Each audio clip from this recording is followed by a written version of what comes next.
Hello, my friends.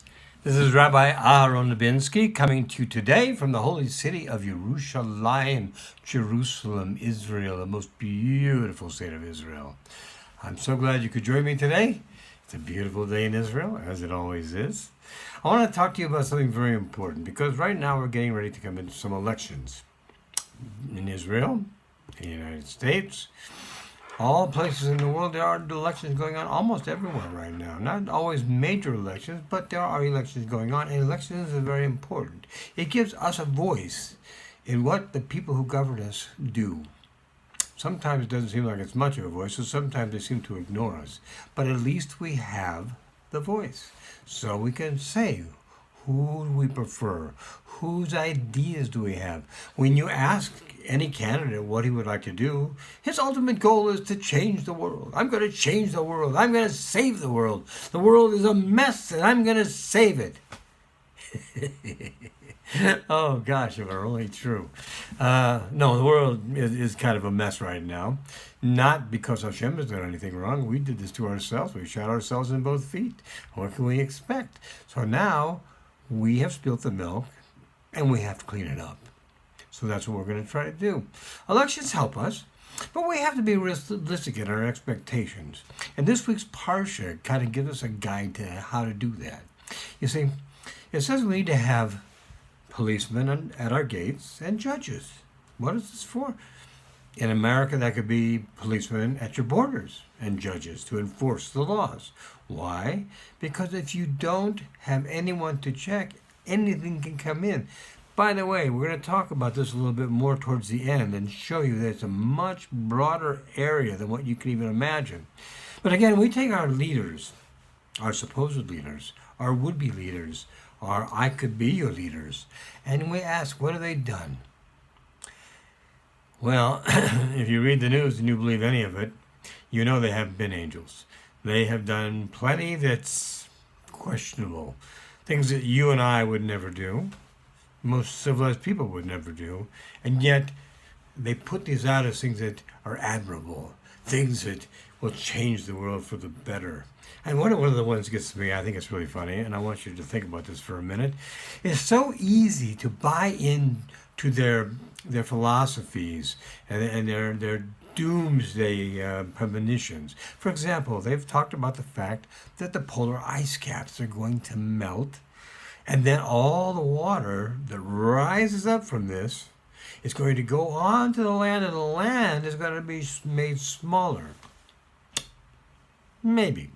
I don't think so. I want you to think about another scenario.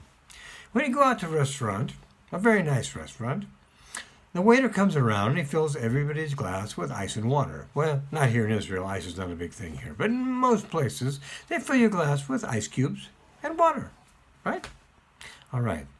And if you're me, you drink it all immediately and you ask for more. Now, a lot of people never touch the water. The ice just sits there and melts, and the water runs out the glass all over the table. No, it doesn't. Never. I've never seen this happen. Not once, not ever, not never. It is displaced by the volume of the cubes that were in the ice. And it comes out, it's the same basic height as it was before. Okay? So this is craziness. You can believe it if you like to believe in doom and gloom. And you have people out there right now in the United States who are running for the most powerful position in the land, who put forth this theory as if it was actually true. And they say, you need to elect them, otherwise they can't save it. Now the world, for thousands of years, the icebergs, the glaciers have gotten bigger, they've gotten smaller. They've gotten bigger, they've gotten smaller. Never once, not once, have they gone over and taken over the land. Never. Why this time? This time they tell you, if you don't vote for them and they are not elected within the next 12 years, the world is doomed. It's all going to fall apart. It's all going to drown. Everybody's going to go out to sea. All I ask is you think about it and think to yourself, does this really make sense? Because I think if you do, you'll find it doesn't. If you don't believe me, try it. Get a glass, put ice in it, put water in it, let the ice melt, and see how much the water on the glass raises.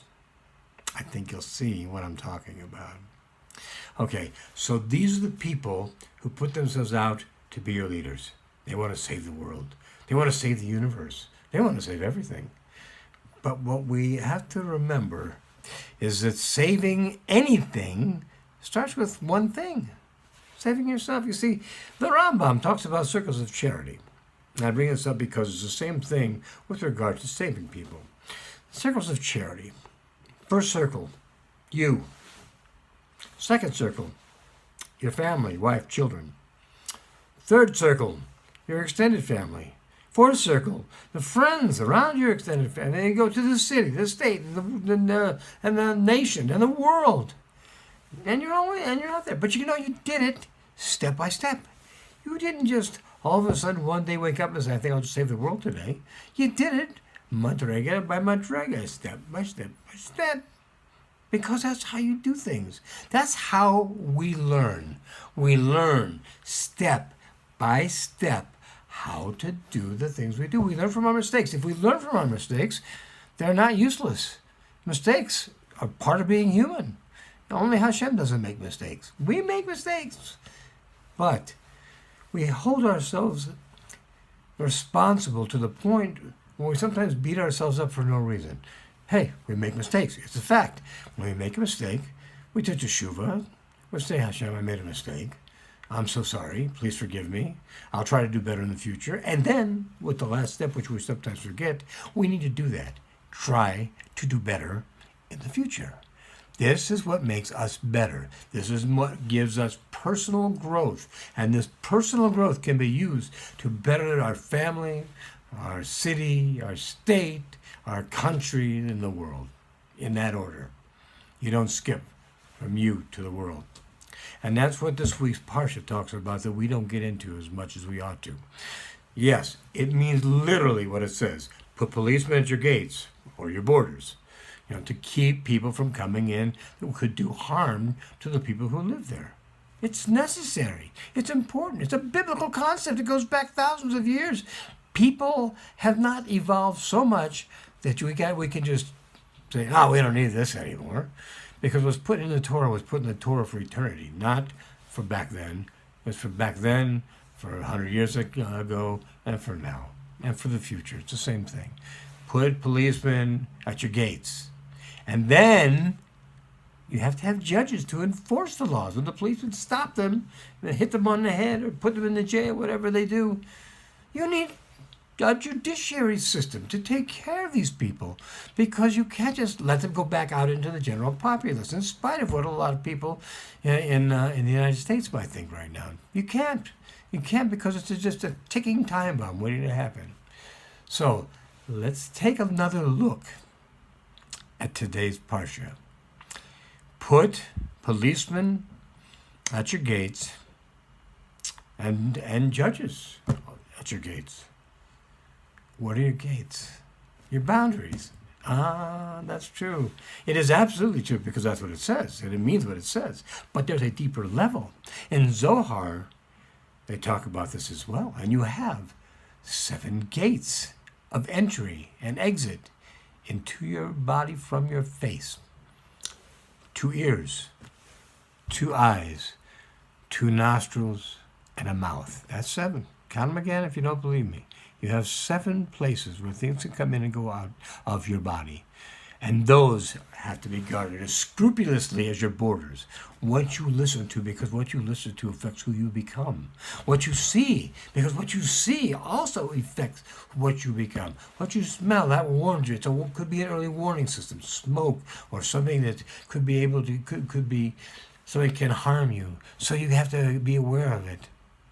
But of all the things you have to be aware of, this, your mouth, is the one you need to be most aware of, because it can get you more trouble than anything else. My grandfather, Oliver Sholem, used to say,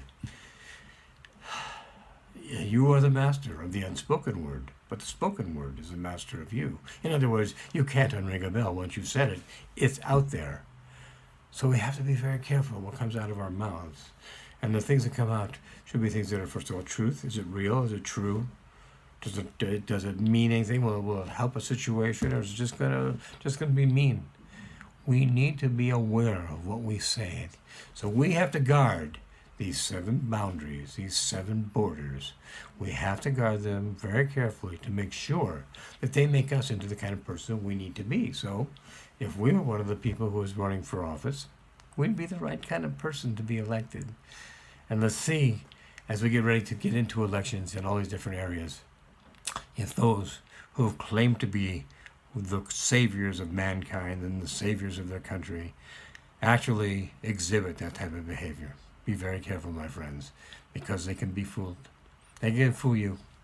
So we want to make sure they get around what we just see, what we just hear, and remember that it all feeds into our soul and into our brain, and that should give us a feel for what we should do. So be careful in the week ahead. Be careful as the elections come up. Be careful because it's time to start evaluating what we do and who we are, because we have Rosh Hashanah coming up. It's Elul. Now's the time for great introspection.